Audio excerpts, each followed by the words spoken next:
राजधानी रायपुर के ताजनगर इलाके में तलवार लहराकर लोगों को डराने धमकाने वाले 3 युवकों को पुलिस ने गिरफ्तार किया है। घटना का एक वीडियो सोशल मीडिया पर वायरल होने के बाद पुलिस ने मामले का संज्ञान लिया।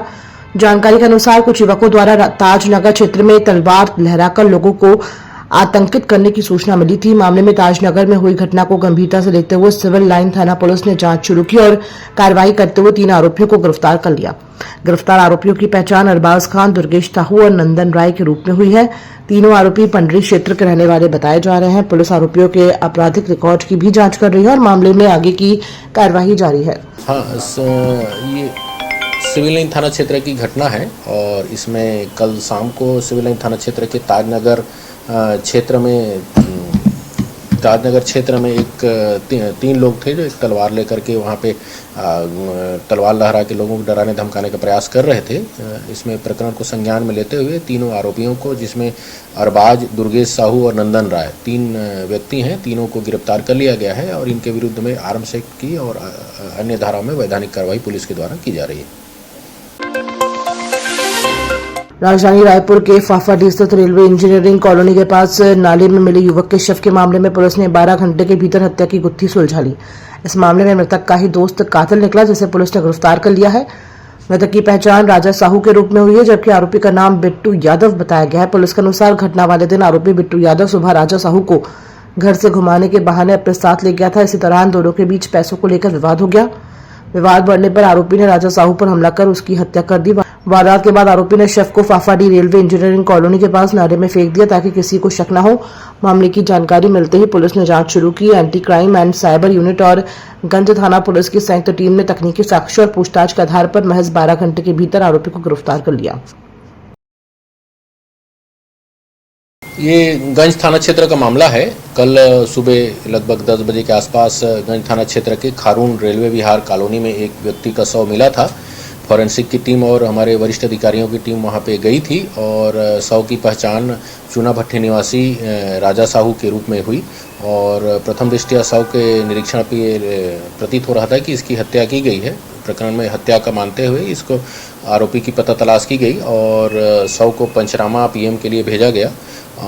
बाद में इसमें शाम को इसके संदेही बिट्टू यादव नाम के एक संदेही को गिरफ्तार किया गया है और गिरफ्तार करने के बाद में इससे पूछताछ किया गया। पूछताछ में इसके द्वारा हत्या करना कबूल किया गया है। इसमें गिरफ्तार करके आगे की वैधानिक कार्रवाई की जा रही है।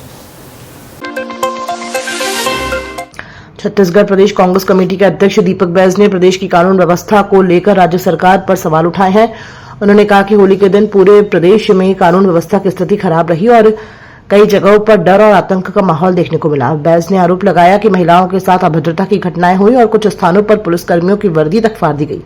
पीसीसी चीफ ने कहा कि इन घटनाओं के पीछे शराब और नशे की बड़ी भूमिका रही है। उन्होंने सवाल उठाते हुए कहा कि यदि होली के दिन शराब की दुकानें खुली रहती हैं तो स्थिति और भी गंभीर हो सकती थी। प्रदेश में पूरी तरह से कानून व्यवस्था बदहाल हो चुकी है। आप देखेंगे कि होली के दिन रायपुर जिले में 4 हत्या हुई, 16 से अधिक चाकूबाजी की घटना हुई और पूरे प्रदेश में आतंक का माहौल रहा। पुलिस की वर्दी फाड़ी गई, घर में घुसकर महिलाओं से अभद्रता की गई और साथ ही होली जैसे संवेदनशील त्योहार में मतलब इस तरह की घटना होना मेन कारण है कहीं ना कहीं शराब और नशा। जो सोच लीजिए कि अगर जो सरकार का निर्णय था कि ड्राई डे होली के दिन खत्म कर दिया गया है, अगर होली के दिन भी अगर दारू बिकता, शराब बिकता तो क्या स्थिति प्रदेश में बनती। लेकिन कांग्रेस पार्टी की आवाज उठाने से और मीडिया की लगातार आवाज उठाने से सरकार ने उस निर्णय को वापस लिया। लेकिन सरकार बड़ा दावा करती रही कि कमिश्नरी प्रणाली आने से घटनाएं रुकेगी, तो कहां गई कमिश्नरी प्रणाली? इसलिए कहीं ना कहीं गृह मंत्री कानून व्यवस्था को रोकने के बजाय आजकल तो रील बनाने में व्यस्त हो गए हो। आखिर कब रुकेगी कानून व्यवस्था? रायपुर राजधानी जैसा सुरक्षित नहीं है, बाकी प्रदेश की कल्पना करना तो छोड़ दीजिए। जहां अभी होली के दिन ही बालोद में एक लड़की के साथ गैंगरेप हुआ, मतलब इस तरह की घटनाएं कब रुकेगी? इसका जिम्मेदार कौन है?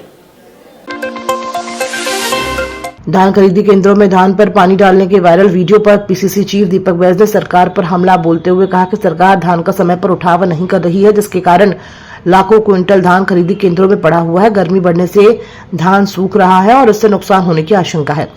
बैज ने आरोप लगाया कि सरकार ने ऐसे नियम बना दिए हैं कि यदि धान सूख जाता है तो इसकी जिम्मेदारी खरीदी केंद्रों पर तय की जाएगी।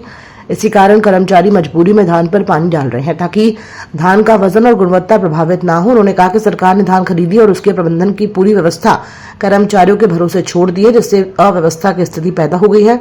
कांग्रेस ने सरकार से इस मामले में तुरंत हस्तक्षेप कर किसानों और कर्मचारियों की समस्या का समाधान करने की मांगी है। आप देखेंगे कि कल और आज पूरे सोशल मीडिया में वीडियो चल रहा है कि एक कर्मचारी धान खरीदी केंद्रों में धान को बकायदा पाइप लगाकर उसको भिगोया जा रहा है। ये स्थिति निर्मित क्यों हो रही है? वो इसलिए क्योंकि धान खरीदी करने के बाद सरकार धान का उठाव नहीं कर रही है और धान उन खरीदी केंद्रों में आज भी लाखों क्विंटल पड़ा हुआ है, जो कि इस गर्मी से कहीं न कहीं जो रखा हुआ धान सूखत में नुकसान हो रहा है। और सरकार ने नियम बना दिया है कि इस समय सूखत का भुगतान वहां के सोसाइटी के खरीदी केंद्र के कर्मचारी का जवाबदारी है। बेचारे एक छोटा सा गरीब कर्मचारी अगर हजारों कुंटल अगर नुकसान हो गया सूखत में तो कहां से पैसा भर पाएगा? और इसी का नतीजा है कि अपनी जान बचाने के लिए वो धान में पानी डालने का काम कर रहे हैं और धान काला होगा। फिर सरकार कहेगी धान खराब होगा और फिर सरकार कहेगी कि धान को मुसवा खा गए। मतलब कुल मिलाकर कि सरकार की नाकामियों की वजह से उस खरीदी केंद्र के कर्मचारी के द्वारा अपनी जान बचाने के लिए धान में पानी डाला जा रहा है, जो कि सरकार को तत्काल उन खरीदी केंद्रों से धान का उठाव होना चाहिए, करना चाहिए, जिससे धान भी उठाव हो जाए और इस तरह की सुकत का नुकसान उन छोटे कर्मचारियों को न हो। यह जिम्मेदारी सरकार की बनती है, लेकिन सरकार सिर्फ कर्मचारियों के भरोसे खरीदी केंद्रों में धान को छोड़ दिया गया है, जिससे सीधा सीधा खरीदी केंद्र के कर्मचारियों का नुकसान हो रहा है। छत्तीसगढ़ प्रदेश कांग्रेस कमेटी के अध्यक्ष दीपक बैज ने बढ़ते बिजली बिलों को लेकर राज्य सरकार पर तीखा हमला बोला है। उन्होंने कहा कि प्रदेश में एक बार फिर लोगों के बिजली बिल 3 गुना तक बढ़कर आ रहे हैं, जिससे आम जनता परेशान है। बैज ने आरोप लगाया कि सरकार ने 400 यूनिट तक मिलने वाली छूट बंद कर दी है, स्मार्ट मीटर लगाए जा रहे हैं और बिजली के दाम भी बढ़ा दिए गए हैं, जिसका सीधा असर उपभोक्ताओं पर पड़ रहा है। उन्होंने कहा कि 200 यूनिट तक बिजली का दाम आधा करने की घोषणा भी की गई थी, लेकिन इसका लाभ आम लोगों को नहीं मिल रहा है। बढ़े हुए बिजली बिलों के कारण कई लोग बिल का भुगतान नहीं कर पा रहे हैं। बैज के अनुसार फरवरी के अंतिम सप्ताह और मार्च के पहले सप्ताह के बीच प्रदेश भर में करीब 1,22,000 घरों के बिजली बिल नहीं चुकाने के कारण काट दी गई। उन्होंने इस जनता पर अत्याचार बताया। कांग्रेस ने सरकार से मांग की है कि बिजली दरों को कम किया जाए और 400 यूनिट तक आधे दाम पर बिजली देने की योजना फिर से लागू की जाए। कि इस महीने अब बिजली का बिल फिर से 3 गुना बढ़कर आया है। सरकार ने 400 यूनिट को बंद कर दिया और बिजली बिल का रेट बढ़ा दिया है। और अब तो बिजली नहीं पटाने से कई 12 लाख से अधिक घरों का 1,22,000 से अधिक घर बिजली बिल नहीं पटा पाए। और इस महीने अब बढ़ा हुआ बिजली बिल आ रहा है। मतलब कुल मिलाकर इस गर्मी के सीजन में अब बिजली की खपत भी ज़्यादा होगी। कहीं ना कहीं आम जनता को कहीं बढ़ी हुई बिजली का दर फिर से उनकी घरों में अब बिजली बिल बढ़कर आएगा। इसलिए सरकार से हम मांग करते हैं कि सरकार ने जो बिजली का रेट 4 बार बढ़ाया है और बिजली जो आफ योजना को बंद किया है उसको सरकार को पुनः चालू करना चाहिए। राजधानी रायपुर के आरंग विकास खंड के भलेरा सहकारी समिति के धान खरीदी केंद्र में धान के स्टैक को पानी से भिगोने की शिकायत पर कलेक्टर डॉक्टर गौरव सिंह ने तत्काल संज्ञान लिया है। मामले की जांच के लिए 3 सदस्यीय टीम गठित कर मौके पर जांच के निर्देश दिए गए। सहायक आयुक्त विनय शुक्ला के नेतृत्व में सहकारिता विस्तार अधिकारी सुमित डडसेना और सहकारिता निरीक्षक अशोक साहू की टीम ने खरीदी केंद्र पहुंचकर धान के स्टैक भंडारण व्यवस्था और कर्मचारियों की भूमिका की जांच शुरू की। प्रारंभिक जांच में धान के स्टैक में पानी डाले जाने के संकेत मिलने पर सहकारिता विस्तार अधिकारी और ब्रांच मैनेजर ने कार्रवाई करते हुए 4 कर्मचारियों को बर्खास्त कर दिया है। ये देखिए बहुत गंभीर मामला है, बहुत बड़ा भ्रष्टाचार है ये। और सरकार धान तो खरीदती है किसानों का सोसाइटी के माध्यम से, उसके रख रखाव की जवाबदारी भी सोसाइटी को दे दिया गया है। लेकिन जिस तरीके से यहाँ सोसाइटी के प्राधिकृत अधिकारी और पूरा सोसाइटी का स्टाफ जिस तरीके से भ्रष्टाचार को अंजाम दे रहा है, ये बहुत ही ज्यादा निराशाजनक बात है। हम लोग कल रात से देख रहे हैं यहाँ पर कृषि विभाग के कोई अधिकारी नहीं आए हुए हैं। सहकारिता विभाग के दो जो कहना चाहिए कर्मचारी है वो आके यहाँ पंचनामा बना रहे हैं। यहाँ पर किसी प्रकार का कोई तहसीलदार यहाँ नहीं पहुंचा हुआ है, एसडीएम मैडम यहाँ पे नहीं आई हुई, जबकि गांव वाले लोग कल पूरी शिकायत लेके गए थे एसडीएम मैडम के पास में। तो इतनी गंभीर लापरवाही आप देख रहे हैं कि पूरे प्रशासन के साथ साथ पूरा का पूरा यहाँ पर सरकार के द्वारा पूरी गंभीर लापरवाही की जा रही है। हम लोग इसका बहुत कड़ा विरोध करते हैं। यहाँ पर सोसाइटी के कर्मचारियों द्वारा ये कहा जाता है कि मामला अगर सामने आ गया है तो इसको रफा दफा करने के लिए भी आप पैसा ले लीजिए। तो ये देखिए कितना संगीन मामला है। इस तरीके से खुला भ्रष्टाचार। मैं जिस टाइम वो लोग पानी डाल रहे थे उस टाइम मैं खुद उपस्थित था वहाँ पे, मैं खुद देख रेख कर रहा था उन लोगों का। वो लोग क्या है लगभग 2.5 घंटे से पानी डाल रहे थे। 22 तारीख को डाला था, उसका मैं क्या बोलते हैं वीडियो रिकॉर्डिंग में रखा हुआ हूँ। कल भी डाले हैं इन लोग लगभग 2.5 से 3 घंटा। तो हम लोग पहले घूम रहे थे, चेक कर रहे थे। जब हम लोग वहाँ से गए तो लाइट जल रहा था वहाँ पे, वहाँ लगा हुआ है ना, मोटर का लाइट जल रहा था। हम लोग वहाँ बैठे थे 2.5 घंटा लगभग। इसके बाद क्या है, लोग पूरा कैमरा भी बंद कर दिए थे, लाइट भी बंद कर देते हैं। जैसे ही लोग का पूरा पानी का काम हुआ इन लोग का पानी डालने का, उसके बाद क्या है ये लोग चालू किए हैं। फिर हम लोग को आते हुए देखे लोग, तो फिर बाकी कनेक्शन काट दिए यहाँ से। वहाँ का कनेक्शन रखा हुआ था, मशीन भी रखा हुआ था। उसके बाद यहाँ के जो व्यवस्थापक है विष्णु राम साहू जी मेरे को और सनत भैया को बोल रहे हैं कि आप 10 लाख रुपए ले लो, इसको यहीं पे निपटा दो करके बोल रहे हैं। 10 लाख रुपए 10 लाख रुपए मैं दे रहा हूँ आपको भैया, यही केस को रफा दफा। हम लोग उस टाइम 5-6 लोग थे भैया। हमारा 2 कुंटल धान बिका तो हमको कितना दर्द है इसको हमसे जानते हैं, है ना।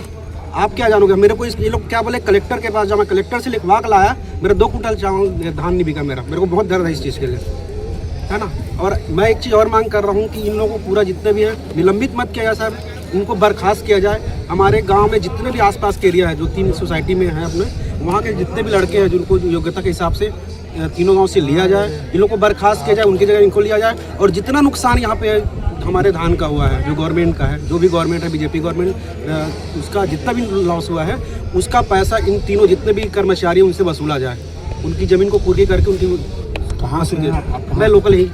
मेरा नाम सनत कुमार साहू, एक जनप्रतिनिधि हूँ। हम लोग तामासनी मार्केट से वापसी आ रहे थे, तो यहीं पास में रुकने के बाद ना एक मोटर का आवाज़ आया। तो हम लोग नर्सरी अंदर घुसा, वहाँ का है गौठान पे। तो गौठान पे घुसा तो वहाँ पे एक मोटर लगा था। मोटर लगने के बाद ना उमेश ने पाइप ले धर के फुहारा मार रहा था पूरा धान पे। और वहाँ जिसे फुहारा मार रहा था तो हम लोगों को ना वीडियो बनाते देखा, फिर वहाँ छोड़कर भाग कर आ गया। आने के बाद तुरंत गाड़ी स्टार्ट किया, वो भाग गया। उसके बाद हम लोग यहाँ आए तो विष्णु भी भागा। उसके बाद में इंद्रमन का चाबी झटका गाड़ी का, उसकी गाड़ी का चाबी झटका। उसके बाद विष्णु को बुलाया। विष्णु ने हम लोगों को मतलब हम लोग उस समय 7-8 लोग आए थे सामने यहाँ। उसके बाद में पैसा का बात किया, आप लोग थोड़ा बहुत पैसा उसे ले लो, अपना 8-10 जने हो तो यही बात को यहीं तक सीमित कर दो ऐसे करके। तो हम लोग ने पूरा वायरल किया गांव में भैया किसान का धान है, किसान का धान का एक मास्टर चेक कर रहे हो है, तो आप लोग मतलब इस टाइप में अधिकारी कर्मचारी होकर कितना भ्रष्टाचारी कर रहे हो है, और किसानों का मतलब आप पेट में शोषण ये कर रहे हो। तो ये बहुत सारी ऐसा करके हम लोग डाल रहा था वो किस पद पे है अभी? लिपिक लिपिक है, हाँ। वही लोग डाल रहे हैं। हाँ, अभी क्या बातचीत हो रही है यहाँ पे? यहाँ पे सारी अब गांव वाले इकट्ठा हुआ है, उसी बीच में सारी का मतलब बयान ले रहे हैं। अब अभी तो हम लोग कल थाना भी गए थे, तो एसडीएम बोला कि 10 बजे आऊंगा करके, लेकिन अभी तक एसडीएम नहीं आया है, उच्च अधिकारी अभी तक कोई नहीं आया है, अभी तक के नहीं आया है सर।